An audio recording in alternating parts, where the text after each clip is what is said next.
Bonjour à tous et à tous, bonjour à tous les suiveurs et à tous les inconditionnels de Grégoire, Omnisport, Dom Ndiaye, Warul Tit, Warul Ragal. Je vous souhaite de passer un excellent dimanche de football. Il y a plusieurs Sénégalais dans les grands championnats. Donc aujourd'hui, on va parler de Pape Alassane Gueye, un jeune franco-sénégalais de 20 ans qui évolue au Havre en deuxième division française. Donc Pape Alassane Gueye est bien pissé par de nombreux clubs de la Premier League. Donc deux clubs de Premier League, donc pisse Pape Alassane Gueye. Donc c'est pour dire que c'est un joueur talentueux malgré son jeune âge. Donc c'est l'une des révélations de la phase aller du championnat de France de Ligue 2 avec Paul Le Guen et Pape Alassane Gueye est devenu une pièce maîtresse. Actuellement, il est incontournable. Kenn mënu ko génne ci milieu terrain dafa am importance bu jéggi dayoo ci milieu terrain donc du Havre, coaché par Paul Le Guen, l'ancien joueur du Paris Saint-Germain et l'ancien coach donc du Cameroun. Mais voici que le mercato hivernal passe par là. Donc, mercato hivernal bi ñëw na et il y a des clubs anglais qui sont intéressés par le profil de Pape Alassane Gueye. Donc, d'après nos confrères de Paris Normandie, le président du club de Diamal-Thiaré, Vincent Volpe, ne vendra pas le joueur. Donc, nee na du ko jaay en hiver, peut-être à la fin de la saison.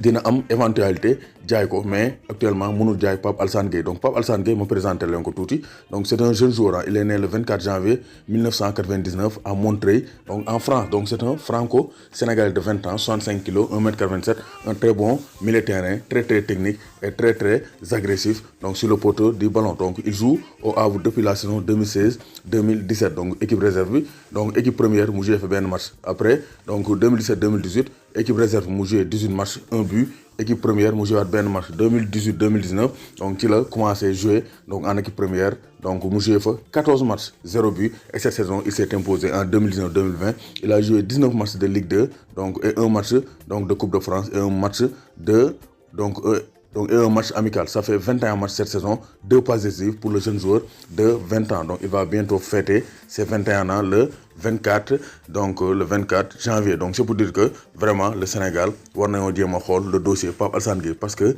boy yi dañ leen war a teel a détecter teel leen solal le maillot de l'équipe nationale du Sénégal parce que donc il aura 21 ans lay am ci janvier bi le 24 janvier. Donc war nañ ko woo dans l'équipe nationale U23 booy dañ ko war woo équipe nationale U23 commencé leen tàmbal le maillot de l'équipe nationale du Sénégal parce que ay Sénégalais lañ mais ils sont nés en France. Donc leen teelal bëggal Sénégal teel leen woo dans les équipes de jeunes pour mën leen tàmbal équipe nationale du Sénégal. En tout cas joueur bu talentueux la ren mu ngi def saison bu baax avec le Havre. C'est pourquoi deux clubs anglais topp ko bëgg koo jënd ci mercato hivernal bi mais président bi Volpe nee na du ko jaay en milieu d'année. Day bàyyi ba fin de saison mu étudier une éventualité donc de le laisser partir mais actuellement neen du ko bàyyi parce que booy bi dafa tàng jër te mën naa dimbali Havre donc accrocher une place pour la montée en première division française. doomu Gaynde Njaay warul tiit warul ragal. Donc rappelons que Havre ñoom dañuy former ay joueurs yu baax ay Diawara, Dimitri Payet, Paul Pogba, Benjamin Mendy, Riyad Mahrez, donc Lys Mousset sont tous des joueurs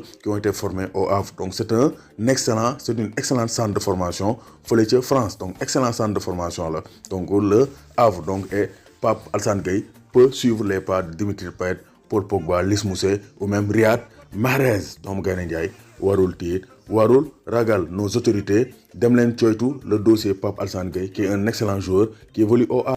Pape Alassane Gueye Njoro. Aziz Boumane borom West Foire maa ngi lay béggee di la béggee